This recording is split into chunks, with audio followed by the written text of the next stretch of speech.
Welcome to all my dear student. स्वागत है आपका अपने चैनल पढ़ाई लिखाई पे विद मी वीरेंद्र। आज हम लोग देखने वाले हैं वाव साइंस क्लास 7 का चैप्टर नंबर 2 जिसका नाम है हीट एंड टेम्परेचर। तो ये चैप्टर का एक्सरसाइज का सॉल्यूशन हम देखने वाले हैं। तो आइए स्टार्ट करते हैं बिना कोई वक्त गवाए हुए आज का वीडियो। इससे पहले हमारे चैनल को लाइक शेयर एंड सब्सक्राइब करना ना भूलिएगा और हाँ, बेल आइकन दबाना बिल्कुल भी ना भूलिएगा ताकि टाइमली नोटिफिकेशन आप तक पहुंचते रहें। तो चलिए स्टार्ट करते हैं आज का वीडियो। सबसे पहले बीच बीच में चैप्टर के बीच बीच में कुछ क्वेश्चंस हैं जिनका नाम है एसएस के नाम से कुछ क्वेश्चन दिए गए हैं, यानी आपको असेसमेंट करना है इन क्वेश्चंस का। तो आइए देखते हैं। पहला क्वेश्चन है convert the following as directed, यानी आपको कन्वर्ट करना है, किस चीज को कन्वर्ट करना है, जैसे डायरेक्शन दी गई है, जैसा उन्होंने कहा है। क्या कहा है? फर्स्ट क्वेश्चन में कहा है 50 डिग्री सेल्सियस को, यहाँ पे क्या है 50 डिग्री सेल्सियस को आपको फ़ारेनहाइट में कन्वर्ट करना है और सेकेंड पार्ट में आपको 45 फ़ारेनहाइट को डिग्री सेल्सियस में कन्वर्ट करना है। चलिए तो कन्वर्ट करते हैं। पहले हम जान लेते हैं इनका जो कन्वर्जन का फॉर्मूला होता है वो क्या होता है। तो देखिए फ़ारेनहाइट को कन्वर्ट करना है अगर आपको डिग्री सेल्सियस में, या डिग्री सेल्सियस को फ़ारेनहाइट में कन्वर्ट करना है। तो देखिए पहले वाले में दिया हुआ था, फर्स्ट पार्ट में दिया हुआ था 50 डिग्री सेल्सियस, तो सेल्सियस को फ़ारेनहाइट में कन्वर्ट करना है। तो क्या होगा, Fahrenheit equal to 9/5 into Celsius की वाली जो वैल्यू होगी प्लस 32, ये है फॉर्मूला।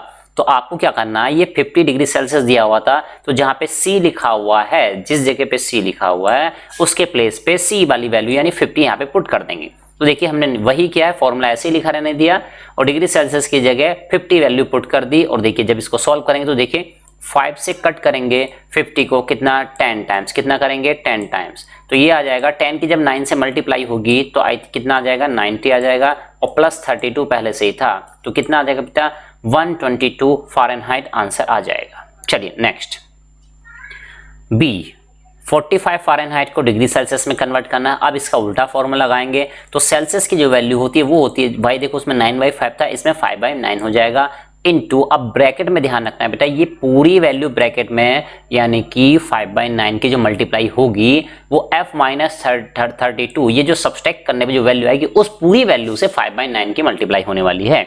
ठीक, हमने वही किया, जो फ़ारेनहाइट की वैल्यू कितनी रखी थी, देखिए 45 रखी हुई थी, तो हमने फ़ारेनहाइट की जगह क्या 45 लाके पुट कर दिया।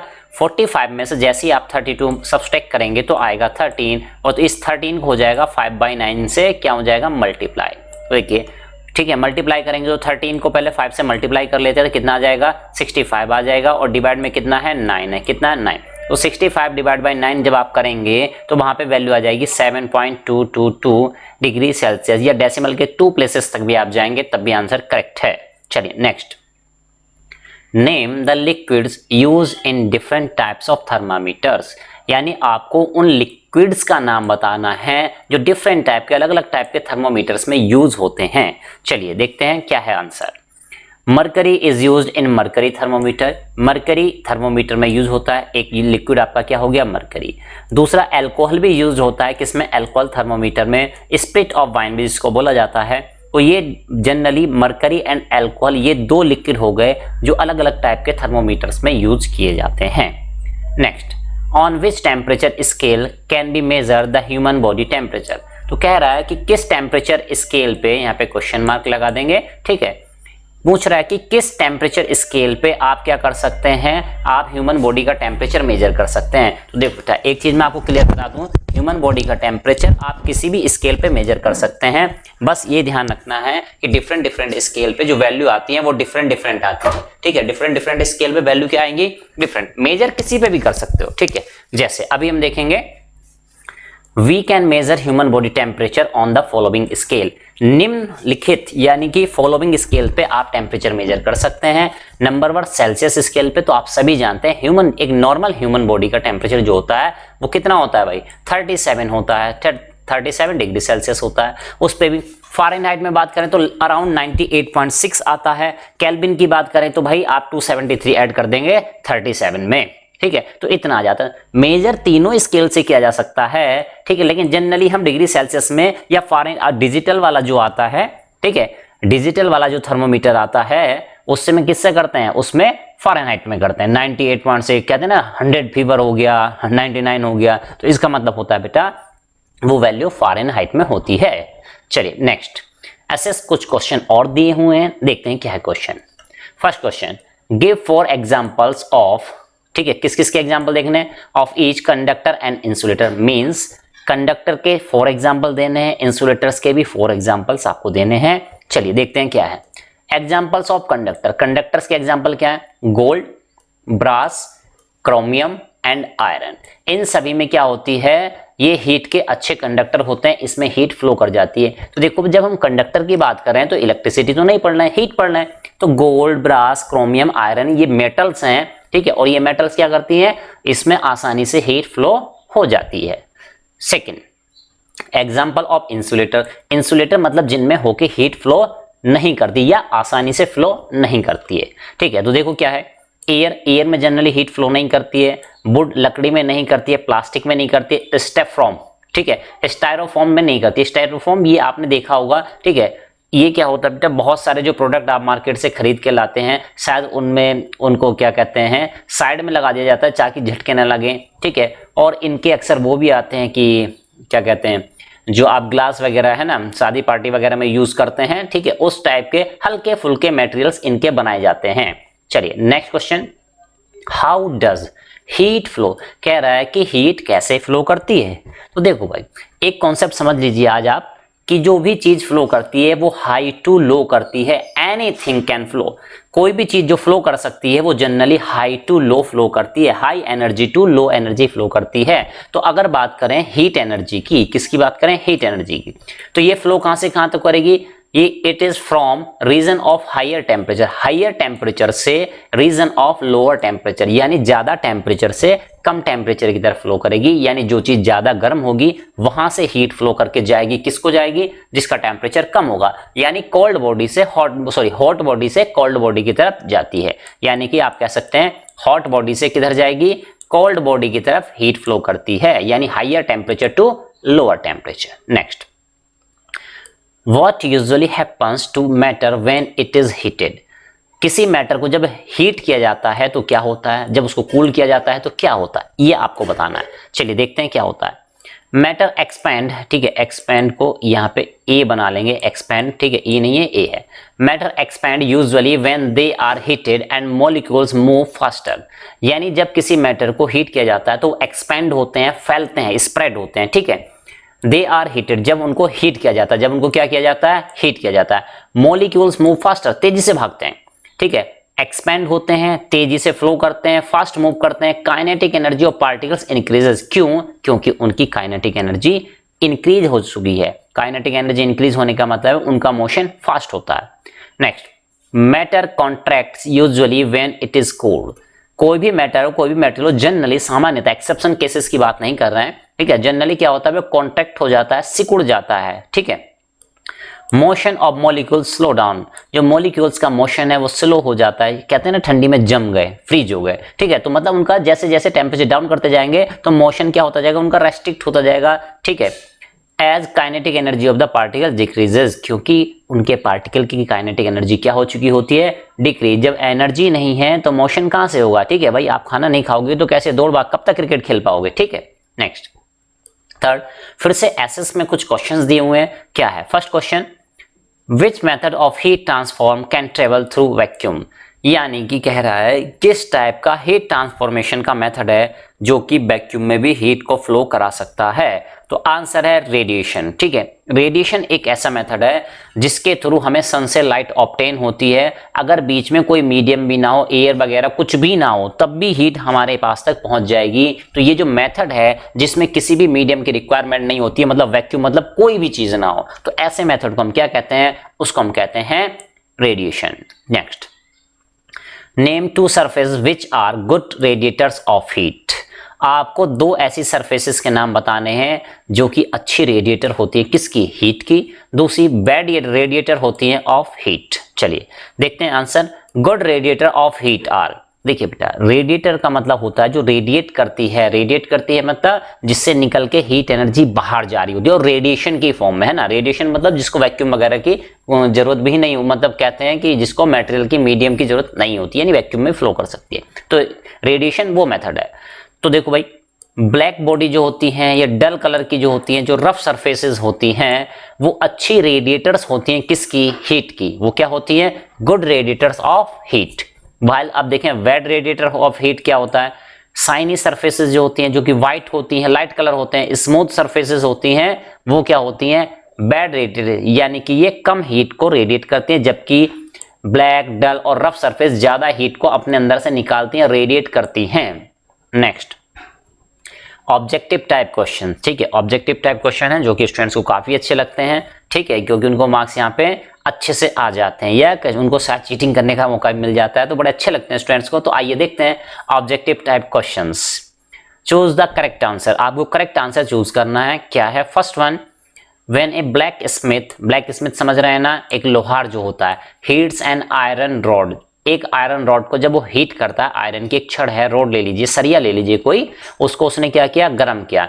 What happens, तो क्या होगा, to the volume and density, तब उसके वॉल्यूम और डेंसिटी में क्या चेंजेस आएंगे ऑफ द आयरन रॉड। कहने का मतलब है एक आयरन की रॉड है, उसको गर्म किया है एक ब्लैक स्मिथ ने, ठीक है, अब ये बताना है गर्म करने पे उस रॉड का वॉल्यूम क्या होगा, इंक्रीज होगा, डिक्रीज होगा, कांस्टेंट रहेगा, और डेंसिटी भी इंक्रीज होगी, डिक्रीज होगी या कांस्टेंट रहेगी, इन टर्म में आपको बताना है। देखिए भाई, तो बता दूं मैं, अभी आपको बताया गया था जस्ट कि भाई जब आप किसी मटेरियल को, किसी सब्सटेंस को हीट अप करते हो तो उसका वॉल्यूम, वो चीजें एक्सपेंड होती है, मतलब उनका वॉल्यूम इंक्रीज होता है। चलिए अब देख लेते हैं वॉल्यूम इंक्रीज वाले कौन कौन से ऑप्शन है। ये वॉल्यूम इंक्रीज है और ये वॉल्यूम इंक्रीज है, तो यानी ए और डी में से कोई एक करेक्ट है, ठीक है।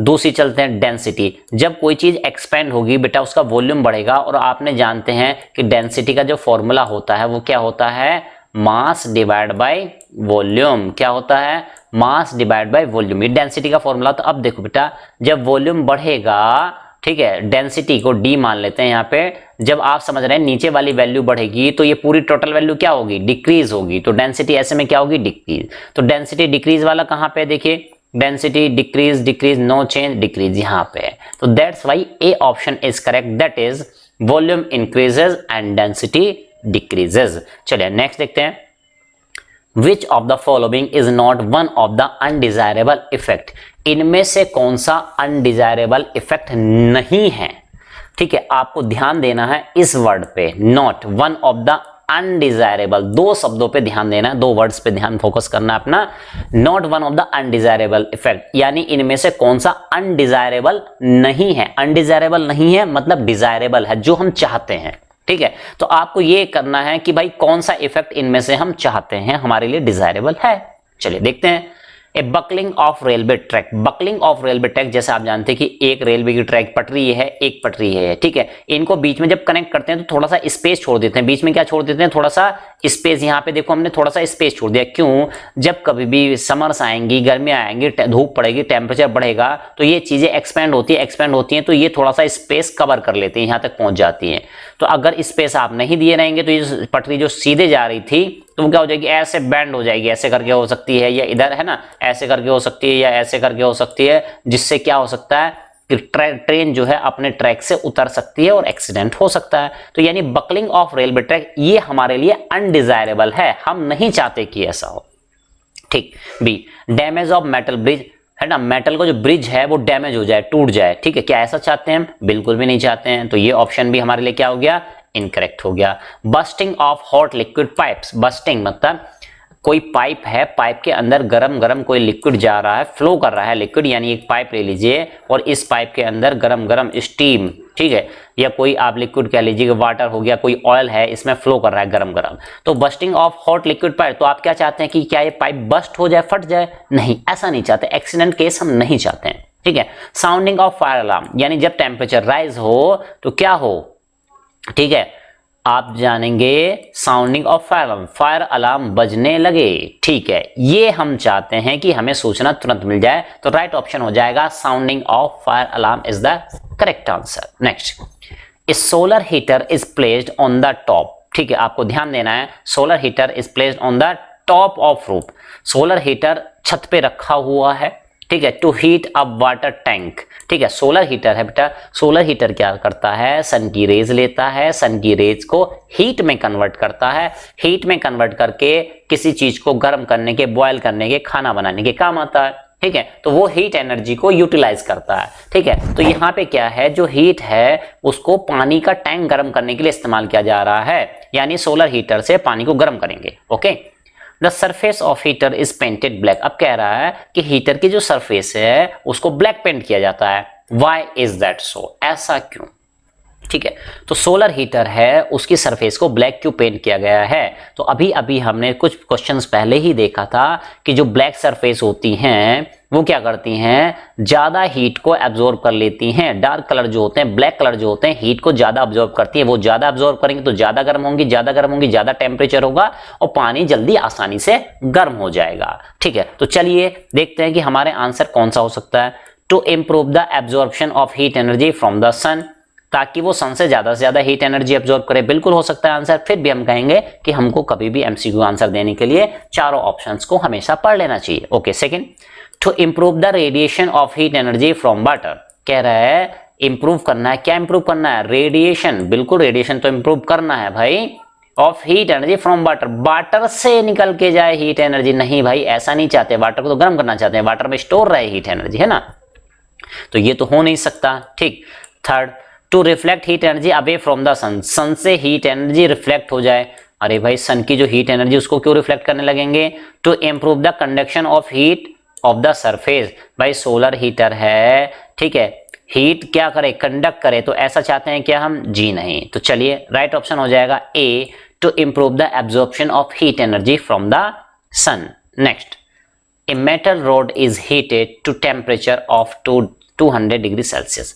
एक मेटल रॉड है, लोहे की एक रॉड ले लो आपने, लोहे की ले लो या किसी अदर मेटल की भी आप ले सकते हैं। तो मेटल की एक रॉड है, उसको आपने 200 डिग्री सेल्सियस तक गर्म किया है। It is placed in A room at 30 degree Celsius. यानी मेटल की एक रॉड को आपने गर्म किया, गर्म करने के बाद आपने उसको एक रूम में लाके रख दिया। रूम का टेम्परेचर कितना है? 30 डिग्री सेल्सियस। यानी ऐसे आप समझिए ये एक रूम था, ठीक है, और इसका टेम्परेचर कितना है? रूम का टेम्परेचर कितना है भाई? रूम का टेम्परेचर है कितना? 30। कितना है? 30। अब बाहर से एक रोड आपने, ये रही रोड है ना, इस रोड को लाके रख दिया। इसका टेम्परेचर कितना है? 200। कितना है बेटा? 200 इसका टेम्परेचर। अब कह रहा है कि ये जो बॉडी है, जो रॉड है, the rod will stop radiating heat. तो ये रॉड जो है कब हीट रेडिएट करना बंद कर देगी? ठीक है, तो देखो भाई एक चीज मैं क्लियर बता देता हूं कि भाई इसका टेम्परेचर 200 है, इसका 30 है, तो ये है ना, इसका टेम्परेचर ज्यादा है, इसका टेम्परेचर कम है। तो देखो 2-3 कॉन्सेप्ट आप जान लीजिए। कोई भी बॉडी हो वो हमेशा हीट रेडिएट करती है जब तक कि उसका टेम्परेचर 0 केल्विन नहीं हो जाता है। तो 0 केल्विन वाला कोई भी ऑप्शन यहाँ पे नहीं है, ठीक, और हमारे चैप्टर में भी ये कॉन्सेप्ट अभी नहीं है, तो 0 केल्विन वाले पे हम नहीं जाएंगे। ठीक, दूसरी चीज यहाँ पे दिया है 0 डिग्री सेल्सियस। देखो अगर कोई ऑब्जेक्ट 0 डिग्री सेल्सियस पे हो जाएगा तो क्या वो हीट रेडिएट करना बंद कर देगा? नहीं करेगा, क्योंकि वो क्या है? 273 केल्विन है, ठीक है। लेकिन हाँ, इस क्वेश्चन के हिसाब से आप देख पाइए, अगर इस रॉड का और रूम का टेम्परेचर बराबर हो जाए, ठीक है, जब दोनों का टेम्परेचर बराबर हो जाएगा, रूम का भी और रॉड का, उस केस में क्या होगा? जितनी हीट एनर्जी रेडिएट कर रहा होगा ये रूम, उतनी हीट एनर्जी रेडिएट कर रहा होगा कौन? ये रॉड, ठीक है। तो यानी दोनों का टेम्परेचर जब सेम हो जाएगा, यानी 30 डिग्री टेम्परेचर हो जाएगा दोनों का, उस टाइम पे, उस कंडीशन में दोनों जो हीट रेडिएट करेंगे वो इक्वल अमाउंट में करेंगे। तो एक बॉडी को जितनी हीट मिल रही होगी उतनी वो दे भी रहा होगा। तो उस टाइम पे ऐसा लगेगा, ऐसा फील होगा कि शायद ये दोनों ऑब्जेक्ट हीट रेडिएट नहीं कर रहे हैं। तो that's why answer is 30 degree Celsius. Next, चलिए, which of the following cause the formation of convection current?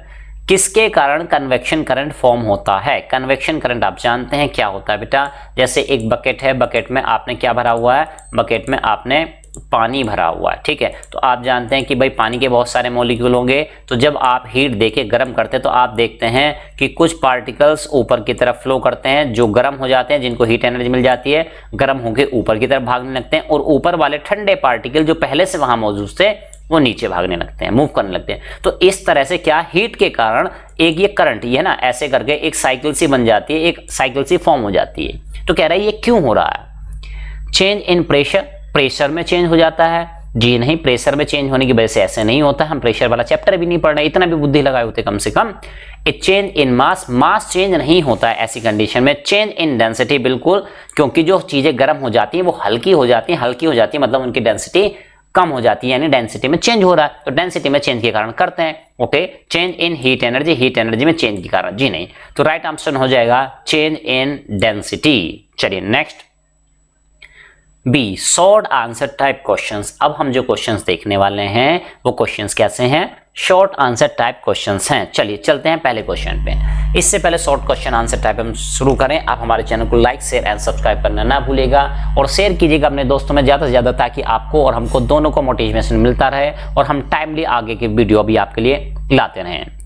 Give reason for the following, The metal knob feels colder than the wooden knob at the same temperature। आपको reason बताना है, कारण बताना है कि ऐसा क्यों हो रहा है। A option, the metal knob, metal knob जो आपकी टोटी होती है, टैप होती है, जिसके ओपन करते हैं, जिससे टच करके घुमाते हैं, जिसको ओपन करते हैं क्लोज करते हैं, उसकी बात कर रहा है। तो जो मेटल नॉब है जो कि मेटल की होती है, feels colder than the wooden knob, यानी एक मेटल की नॉब है और एक लकड़ी की नॉब है, ठीक है, एट द सेम टेम्परेचर, दोनों का टेम्परेचर क्या है, सेम है। तो कह रहा है इनमें से ये बताओ कौन सी आपको ज्यादा ठंडी लगेगी, यानी जो दोनों का टेम्परेचर तो सेम है, यानी आप ऐसे समझ लीजिएगा विंटर डेज में आप मेटल की सीट पे बैठे हैं और वुड की सीट पे बैठे हैं, ठीक है, उस कंडीशन में आपको कौन सी चीज, यानी जो मेटल है वो मेटल वाली सीट ज्यादा ठंडी लगेगी, यानी मेटल का कोई भी ऑब्जेक्ट हो वो ज्यादा कोल्डर लगेगा जबकि वुड वाला कम कोल्डर लगेगा। ऐसा क्यों, ठीक है, इसका रीजन आपको बताना है। देखो भाई, दोनों का टेम्परेचर भले से सेम हो, even though metal knob and wooden knob are at same temperature, यानी दोनों का टेम्परेचर हालांकि सेम है, but the conductivity of metal is high, लेकिन मेटल की कंडक्टिविटी हाई है। अब मेटल की कंडक्टिविटी हाई होने का मतलब क्या होता है, अगर आप अपने दोनों हाथों से, एक हाथ से मेटल के पीस को टच करेंगे, एक हाथ से वुड के पीस को टच करेंगे, दोनों का टेम्परेचर सेम है, लेकिन मेटल जो कि कम टेम्परेचर पे, आपकी बॉडी 37 पे है, तो आपकी बॉडी से हीट निकल के, क्योंकि मेटल अच्छा कंडक्टर होता है हीट का, तो आपकी बॉडी से हीट निकल के मेटल में जल्दी फ्लो कर जाएगी, यानी आपकी ज्यादा हीट जाने लगेगी, ठीक है, फास्ट जाने लगेगी। इसी तरह वुड में कम जाएगी, तो आपको लगे, जब आपकी बॉडी का टेम्परेचर डाउन होने लगेगा तो आपको लगेगा कि जो आयरन का पीस है या मेटल का पीस है ये ज्यादा ठंडा है, क्योंकि आपकी ज्यादा हीट उस वो ले चुका होगा, आपकी हीट एनर्जी कम हो चुकी होगी मेटल के पीस की वजह से। So it gains heat energy quickly, तो मेटल का पीस है वो हीट एनर्जी क्विकली गेन कर लेता है फ्रॉम अवर बॉडी, हमारी बॉडी से, इसलिए we touch it, when we touch it, जब हम इसको टच करते हैं, सो वी फील कोल्डर, तो हमें ज्यादा ठंडा प्रतीत होता है, महसूस होता है, bye touching metal knob, metal knob को टच करने पर।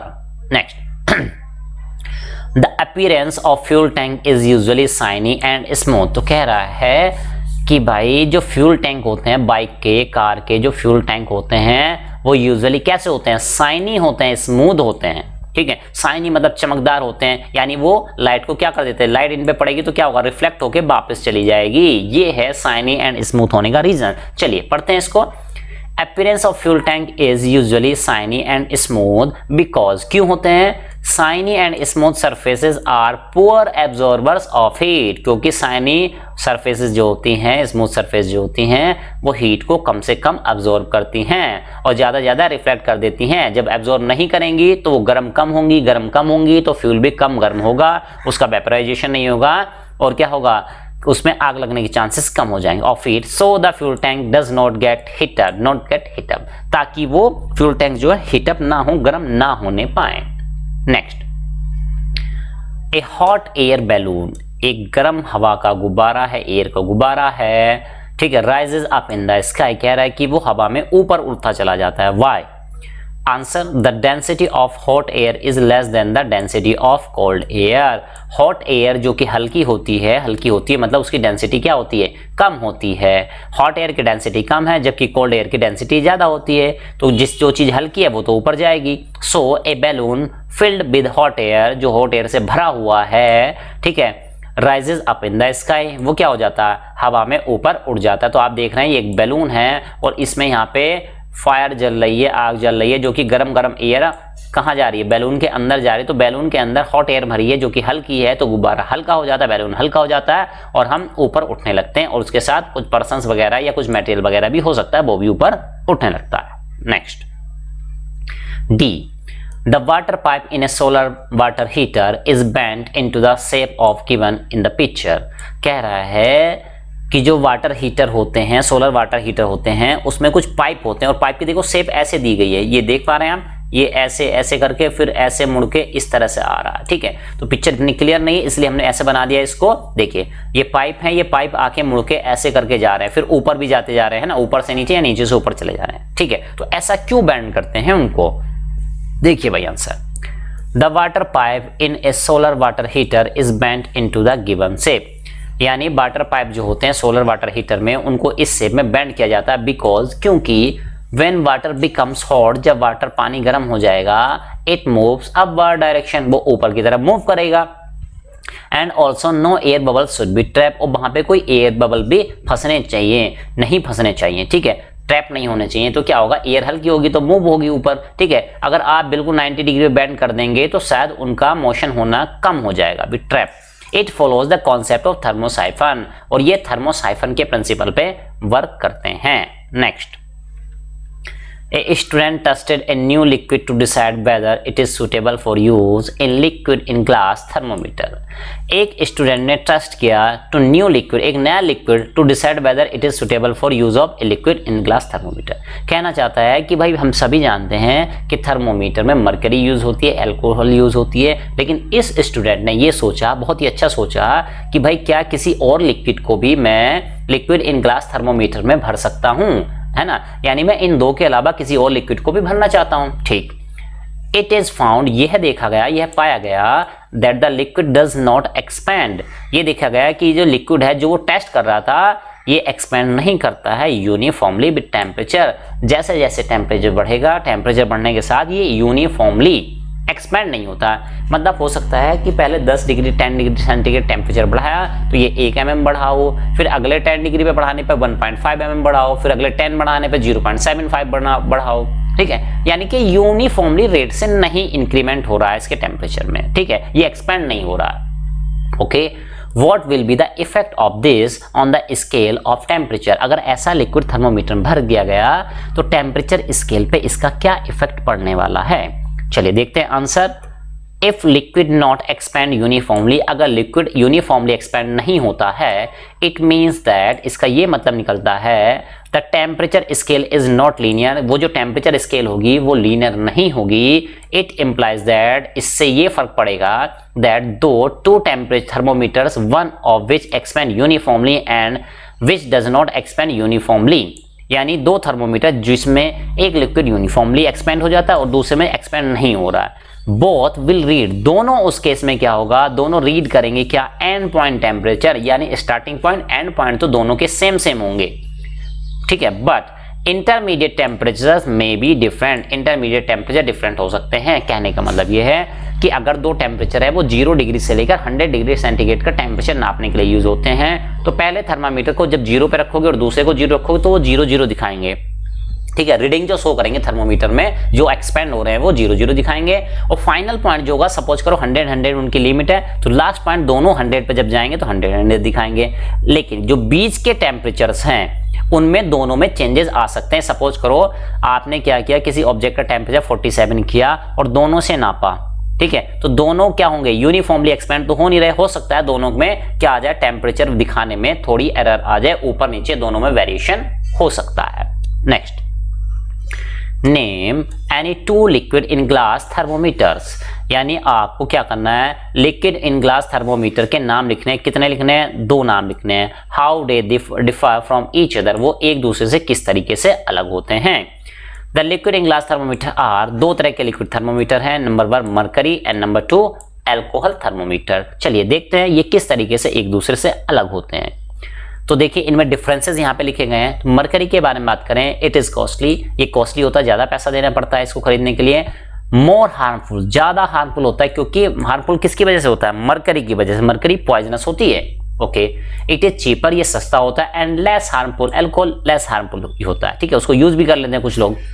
It can measure by temperature from 38.87 degree Celsius, जो कि मेल्टिंग पॉइंट होता है, टू द 356.58 बॉइलिंग पॉइंट, यानी कि जो मरकरी है उसकी टेम्परेचर नापने की जो रेंज है, यानी 38.87 से लेकर 356.58 तक ये टेम्परेचर को नाप सकता है। जबकि बात करें एल्कोहल थर्मोमीटर की, it can measure much lower temperature, ये माइनस के, ठीक है, देन मरकरी यानी कि ये माइनस के 115 डिग्री सेल्सियस से लेकर कहां तक 78 तक नाप सकता है, यानी कि ज्यादा नीचे तक लोअर टेम्परेचर मेजर कर सकता है। लेकिन जितना ज्यादा रेंज थी इसकी, ठीक है, 38.87 से 356, ठीक है, लगभग 300 के आसपास थी, उतनी ज्यादा रेंज ये नहीं नाप पा रहा, ठीक है। तो ये कम टेम्परेचर नाप लेता है लेकिन बहुत ज्यादा वाइड रेंज ऑफ टेम्परेचर नहीं मेजर कर पाता। तो ये दो बड़े मेजर रीजन थे जिनकी वजह से दोनों चीजें अलग हो जाती हैं एक दूसरे से। Next question, in a laboratory, एक लेबोरेटरी में क्या होता है, ठीक है, यानी एक स्टूडेंट है वो लेबोरेटरी में गया, प्रैक्टिकल करने जाते हैं, है ना।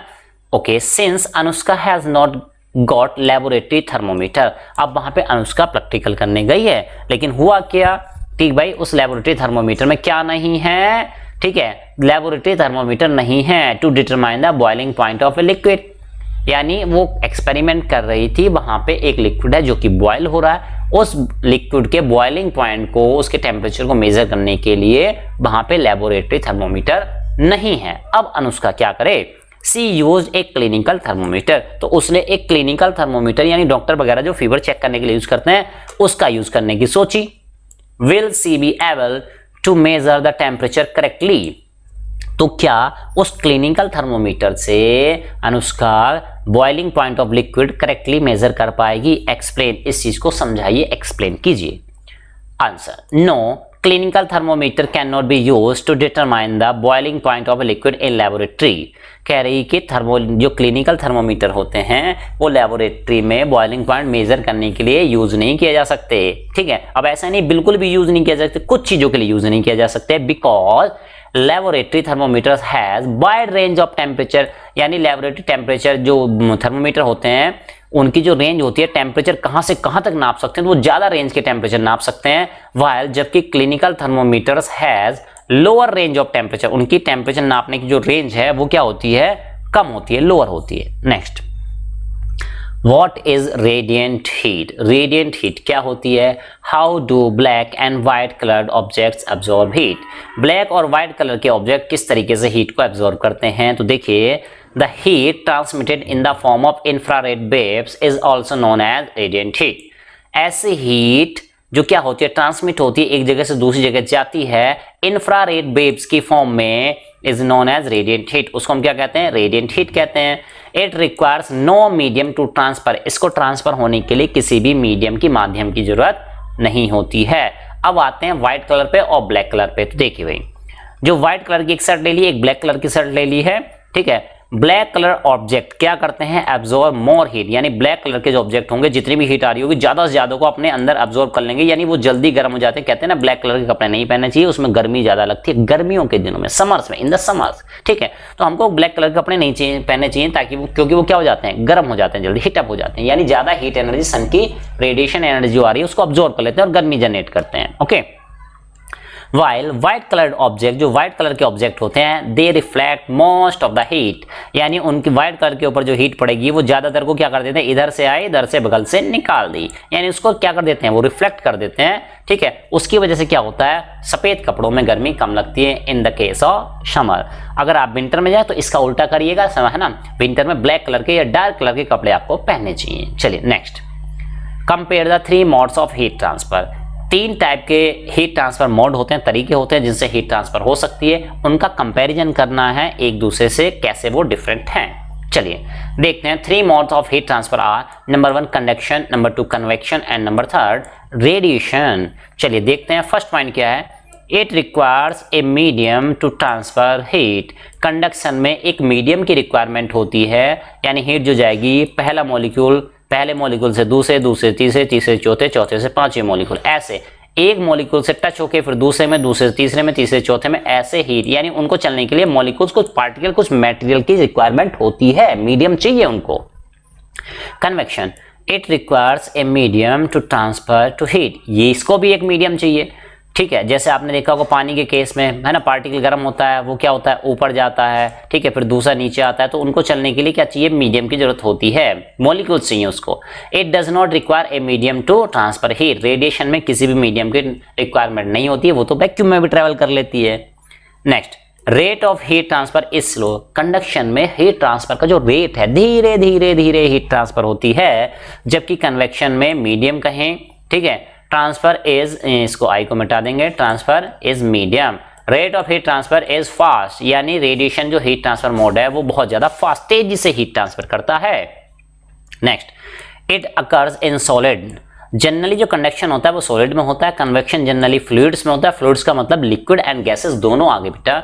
नेक्स्ट है radiation, it requires no medium, यानी रेडिएशन में किसी भी मीडियम की रिक्वायरमेंट नहीं होती है। फोर्थ एग्जांपल देखेंगे, heat transfer in the metal piece. किसी मेटल पीस में हीट ट्रांसफर होती है तो कंडक्शन से होती है क्योंकि उसके मॉलिक्यूल्स पास पास होते हैं।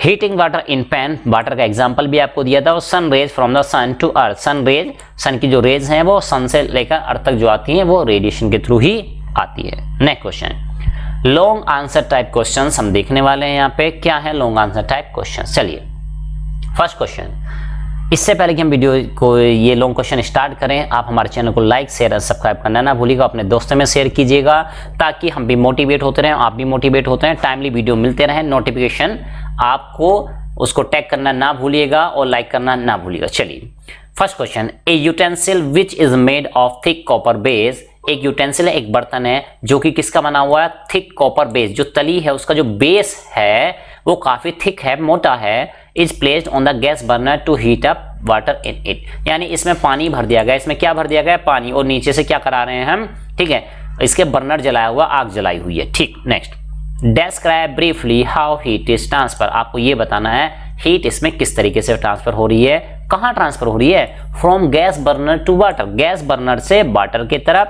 और spread through water in the utensil, water में यूटेंसिल के अंदर जो पानी भरा है उसमें कैसे स्प्रेड हो रही है। और third, explain why water would boil faster when a lid is placed on the utensil. जब वाटर के ऊपर ये जो प्लेट रख दी जाती है, लिड रख दी जाती है, तो पानी क्या होता है, जल्दी बॉयल होने लगता है, ऐसा क्यों। नेक्स्ट देखो भाई, first part, from gas burner to water, ये जो गैस बर्नर है यहां से लेकर वाटर तक कैसे हीट ट्रांसफर हो रही है, तो ये 2 स्टेप्स में हो रही, 2 तरीके से हो रही है। कैसे, from burner to base of utensil, यहाँ बर्नर से जो फ्लेम जली हुई, यहाँ से जो बर्तन है इस बर्तन के बेस तक कैसे जा रही है, इट इज बाय कन्वेक्शन, क्योंकि एक फ्लेम है, गैसेज हैं जो वहां तक मूव करके जा रही हैं, तो ये क्या हो जाएगा, गैसेज आ गई तो क्या हो जाएगा, ये हो जाएगा convection.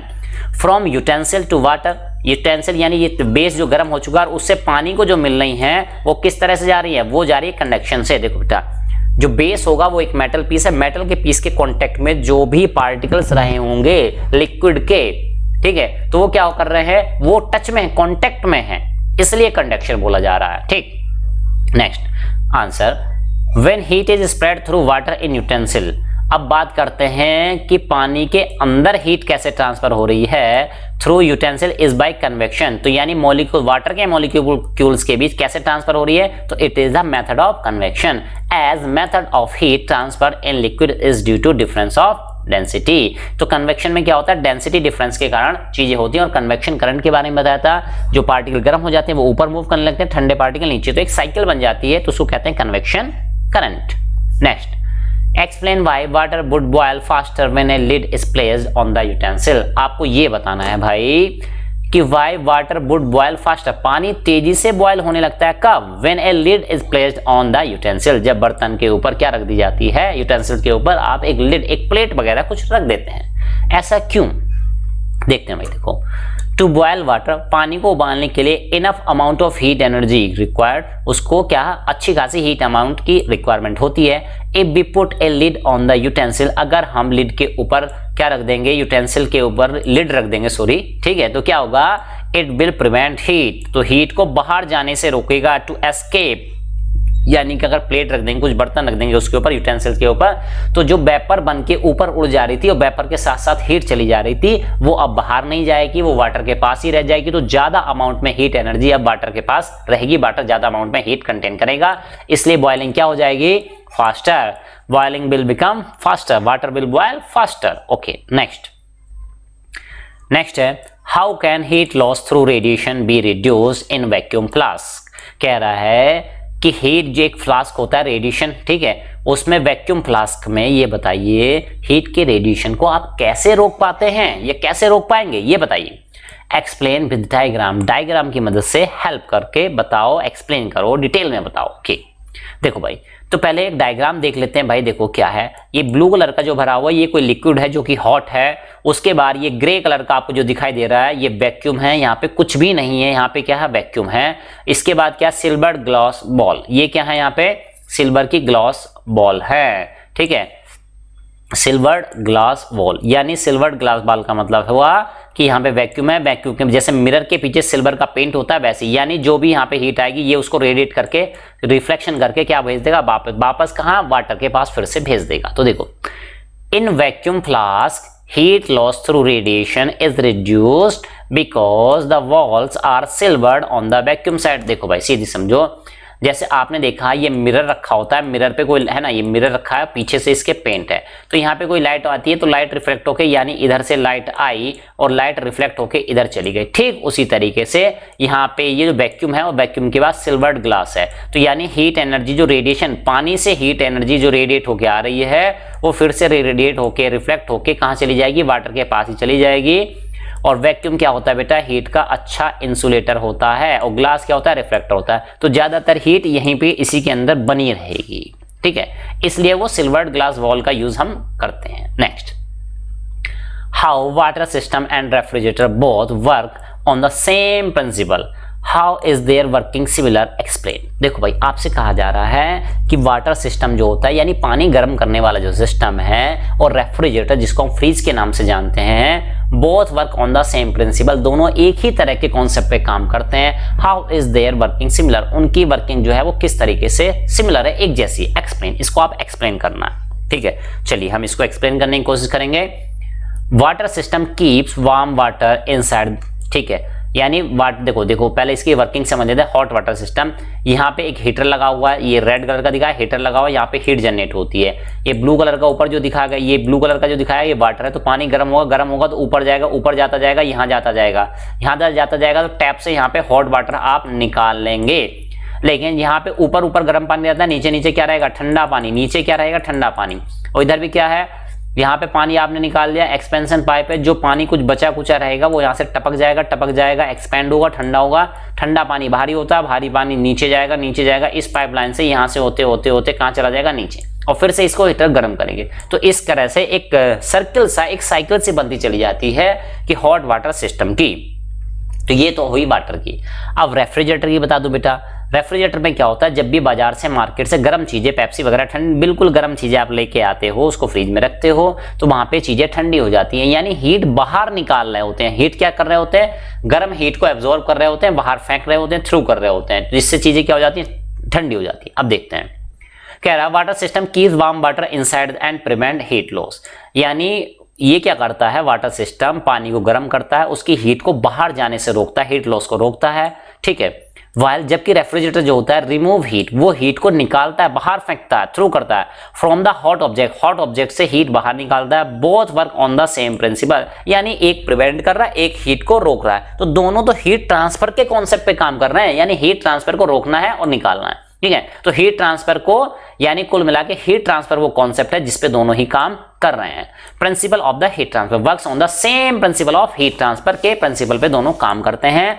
In both the system the hotter fluid rise, दोनों सिस्टम में क्या होता है, जो हॉटर फ्लूइड होता है, जो गर्म चीज होती है, वो क्या हो जाती है, राइज कर जाती है, मूव कर जाती है upward, and cold fluid moves downward. दोनों क्या करते हैं भाई, कोल्ड फ्लूइड हमेशा अपवर्ड डाउनवर्ड मूव करता है, हॉट फ्लूइड हमेशा अपवर्ड मूव करता है। चलिए नेक्स्ट, न्यूमेरिकल प्रॉब्लम्स। ठीक है, तो क्या है इसमें है न्यूमेरिकल प्रॉब्लम, कुछ क्वेश्चंस हैं जो न्यूमेरिकल्स हैं। Number 1, observe the given diagram of a thermometer, the distance between -10 to -110 degree Celsius marking as 25 degree, sorry ये डिग्री यहाँ पे नहीं रहेगा, centimetre, if the length of the mercury thread is 15 centimetre as shown. देखो भाई, question को समझने की कोशिश करेंगे। ठीक है, पढ़ने से कुछ नहीं होगा जब तक क्वेश्चन हमको समझ में नहीं आएगा। ठीक है, हो क्या रहा है एग्जैक्टली। ठीक है, तो वही क्वेश्चन का आंसर बताने से पहले आप हमारे चैनल को लाइक, शेयर एंड सब्सक्राइब ना करना भूलिएगा, और दोस्तों में शेयर कीजिएगा, ज्यादा से ज्यादा लोगों को शेयर कीजिएगा, ताकि हम भी मोटिवेट होते रहें और टाइमली वीडियो आपके लिए लाते रहें। चलिए देखते हैं क्या है। देखो भाई, क्वेश्चन में ये कहा गया है, एक थर्मोमीटर यहाँ पे दिया गया, डायग्राम में आपको दिख रहा है। ठीक है। द डिस्टेंस बिटवीन -10 to 110, यानी कि इसका जो इनिशियल पॉइंट है वो -10 है और जो फाइनल पॉइंट है वो कितना है 110, ऐसा मान लीजिए आप, ठीक है। तो यानी -10 से 110 डिग्री सेल्सियस तक नापने में आपने जो डिस्टेंस मेजर की, कोई लिक्विड भरा होगा इसमें, ठीक है। तो यानी -10 से 110 तक जो टेम्परेचर डिफरेंस है उनके बीच की जो डिस्टेंस है वो कितनी है 25। कहने का मतलब ये हुआ -10 से 110 कितना डिफरेंस हुआ 110, कितना हुआ 120 हुआ भाई। देखो ये है -10 और -10 से कल चल के कहां तक जाना है 110 तक जाना है। तो कितना देखो -10 वाले से पहले 10 जीरो में आएंगे, जीरो से फिर 110 और ट्रेवल करेंगे तो 120। यानी जब टेम्परेचर में डिफरेंस 120 होता है तो उस टाइम जो लिक्विड है उसकी लेंथ जो होती है मरकरी की थ्रेड की लेंथ है, मरकरी भरा हुआ है इसमें, तो उसकी लेंथ हो जाती है कितनी 25 सेंटीमीटर। कितनी हो जाती है, मार्किंग इज 25 सेंटीमीटर।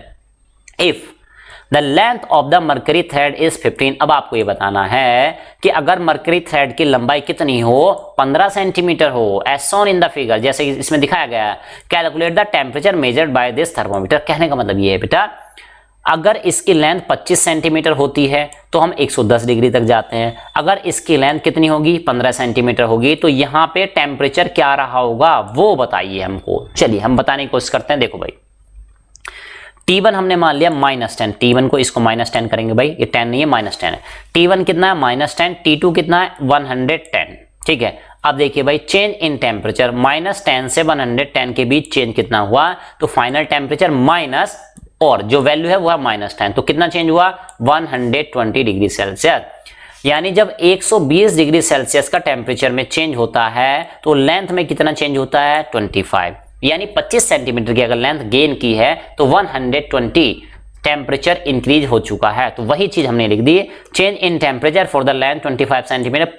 25 सेंटीमीटर की लेंथ के चेंज के लिए 120 डिग्री सेंटीग्रेड का चेंज होता है। तो भाई 1 सेंटीमीटर की लेंथ के लिए कितना चेंज होगा, यानी 25 सेंटीमीटर में 120 टेम्परेचर आता है तो 1 सेंटीमीटर में कितना टेम्परेचर आएगा 120 डिवाइड बाय, ठीक है 120 डिवाइड बाय 25, ये हो गया। अब 15 में कितना आएगा तो 120 डिवाइड बाय 15 इंटू 15, ठीक है। तो ये किया तो हम काटेंगे इसको, तो यहाँ देखिए 5 से काट ले रहे हैं, ये गया 3 टाइम्स और इसको 5 से काटेंगे तो कितना, ये गया 5 टाइम्स, कितना 5 टाइम्स, और फिर 5 से इसको काटेंगे 120 को तो ये आ जाएगा 2 टाइम्स और कितना 4 टाइम, तो 24 इंटू कितना बचेगा 3, 24 इंटू 3 कितना हो जाएगा 72। यानी 15 सेंटीमीटर के लिए टेम्परेचर में जो चेंज होगा कितना चेंज होगा 72 का चेंज होगा, ठीक। तो देखो भाई the temperature measured by the thermometer is, temperature क्या मेजर किया जाएगा -10 प्लस चेंज कितना हो रहा है उसमें 72, तो -10 में 72 ऐड कर देंगे, इतना चेंज हो जाएगा। दैट इज 15 डिग्री सेंटीमीटर पे वो टेम्परेचर जो शो कर रहा होगा वो 62 कर रहा होगा। बेटा यहाँ पे ये कॉन्सेप्ट जरूर ध्यान रखना है, कुछ लोग 72 आंसर लगा के चले आते हैं। चलिए next, Rama was boiling water in kettle. Rama ने क्या किया बेटा, पानी उबाल रही है केटल में, इलेक्ट्रिक केटल भी हो सकती है। चलिए, her mother asked what is the temperature of boiling water. उसकी माताजी ने पूछा कि बेटा केतली में जो पानी तुम उबाल रही हो, इस उबलते हुए पानी का टेम्परेचर जो है वो कितना है, ठीक। तो देखो भाई जब माताजी ने पूछा Rama was boiling water A kettle, her mother asked what is the temperature of the boiling water, यानी जो उबलते हुए पानी का है, खोलते हुए पानी का, बॉइलिंग वाटर का जो टेम्परेचर वो कितना है। She replied that it is 239 Fahrenheit. उसने क्या बताया कि उसने बताया कि ये तो 239 फ़ारेनहाइट है। क्या ऐसा हो सकता है, चलिए देखते हैं। A, calculate the temperature of boiling water in degree Celsius. Degree Celsius में इस वाटर को आप मेजर करिए, किसको 239 को, फ़ारेनहाइट को। डिड रामा आंसर करेक्टली, क्या रामा ने करेक्ट आंसर दिया। चलिए चेक करते हैं। देखो भाई temperature of boiling water is 239 Fahrenheit. इस फ़ारेनहाइट को हम डिग्री सेल्सियस में कन्वर्ट करेंगे तो डिग्री सेल्सियस और फ़ारेनहाइट वाला फॉर्मूला हमने लिखा और उसको अप्लाई किया। फ़ारेनहाइट की जगह क्या रख देंगे हम 239 लाके रख देंगे। तो देखो भाई यहाँ पे 239 हमने फ़ारेनहाइट की जगह लाके रख दिया। 239 में 32 घटाएंगे तो कितना आ जाएगा 207। 207 की 5/9 से मल्टीप्लाई की तो कितना जाएगा बेटा, ये गया 2 टाइम्स 18, ठीक है। कितना गया 18। अब कितना बचा भाई, 18 गया तो 2 बचा, तो कितना गया 3 टाइम, ठीक है। 23 इंटू 5 हम करेंगे तो कितना आएगा, 23 इंटू 5 करेंगे तो आएगा 115। तो टेम्परेचर कितना होगा 115 डिग्री सेल्सियस। और बॉइलिंग वाटर का जो टेम्परेचर होता है वो कितना होता है 100। तो क्या रामा ने सही आंसर दिया, नहीं। No, Rama is not correct, Rama सही नहीं है, because we know that boiling temperature of the water is 100 degree Celsius. कितना होता है? 100 डिग्री सेल्सियस होता है, और रामा कह रही कि 115 है। ठीक, हाँ ये पॉसिबल है कि ज्यादा हो सकता है, ठीक है, लेकिन कंसिडरेशन फिलहाल ये है कि बॉइलिंग वाटर का जो टेम्परेचर था वो कितना था, ठीक है, तो वो कितना था, इसने बताया 115, जबकि होना कितना चाहिए था? 100 डिग्री सेल्सियस, क्योंकि उससे ज्यादा टेम्परेचर आप देने की कोशिश करोगे तो दो कंडीशन में टेम्परेचर ये जो बता रही 115 हो सकता है। कब? जब उसका प्रेशर इंक्रीज हो गया हो, जब उसका प्रेशर क्या हो गया? इंक्रीज, यानी प्रेशर बढ़ने के साथ साथ टेम्परेचर बढ़ सकता है, लेकिन यहां पे हम कंसिडरेशन कर रहे हैं ओनली एटमॉस्फेयर की, तो ये राइट आंसर होना चाहिए था 100 डिग्री सेल्सियस, इसलिए रामा गलत हो गई यहाँ पे। We can boil it at 100 degree Celsius, हम उसको 100 डिग्री सेल्सियस पे ही बॉयल कर सकते हैं। नेक्स्ट, हॉट्स, लास्ट क्वेश्चन है हॉट्स। तो देखिए बेटा, लास्ट वीडियो है, क्वेश्चन है ये। इससे पहले कि हम वीडियो एंड करें, आप हमारे चैनल को लाइक शेयर सब्सक्राइब करना ना भूलिएगा, और अपने दोस्तों में फ्रेंड्स में शेयर कीजिए, ज़्यादा से ज़्यादा शेयर कीजिए, ताकि हमको और भी हिम्मत मिलती रहे और हम और भी टाइम आपको देते रहें। चलिए last question, Amit had 2 balls, Amit के पास 2 बॉल्स हैं, number 1 is P, number 2 is Q. Amit के पास एक पी नाम की और एक क्यू नाम की 2 बॉल हैं, गेंदे हैं, मेड ऑफ पैराफिन, दोनों पैराफिन की बनी हुई, यानी दोनों एक ही मटेरियल की बनी हुई हैं, full stop. The mass of the balls P and Q R, P और क्यू जो बॉल है उनका जो मास है वो कितना है? 1 kg एंड 2 kg, यानी पी बॉल जो है उसका मास है 1 kg, क्यू जो बॉल है उसका मास है 2 kg, यानी क्यू बॉल जो है वो भारी है, पी बॉल हल्की है। Okay, he immersed both the balls in A water bath containing hot water, यानी इन्होंने क्या किया? ही इमर्स्ड बोथ द बॉल, उन्होंने दोनों बॉल को क्या किया? इन वाटर बाथ, पानी के बाथ में, एक टब में, मतलब उसको मिला दिया, घोल नहीं दिया, मतलब उसको डुबो दिया, कंटेनिंग हॉट वाटर, जिसमें कि गर्म पानी था, यानी पैराफिन की बॉल को उसने गर्म पानी में डुबो दिया। ही ऑब्जर्व दैट, उसने देखा, उसने पाया क्या? P balls melt faster, P ball जल्दी मेल्ट हो गई, जबकि क्यू बॉल जल्दी मेल्ट नहीं हुई है। व्हाट इज दैट सो, ऐसा क्यों हुआ भाई? देखते हैं answer. Ball P melt faster than ball Q, because क्यों?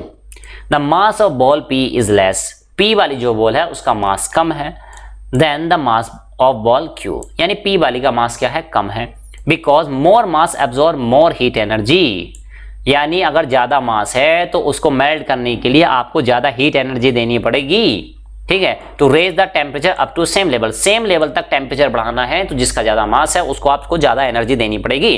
तो भाई पी का मास कम था, उसको थोड़ी सी हीट मिली, उसका टेम्परेचर बढ़ गया, लेकिन क्यू को ज्यादा हीट देनी पड़ेगी, ज्यादा देर तक हीट देनी पड़ेगी, तब वो शायद उस टेम्परेचर तक पहुंच पाए, तो इसके कारण ही पी बॉल जल्दी मेल्ट हो गई है।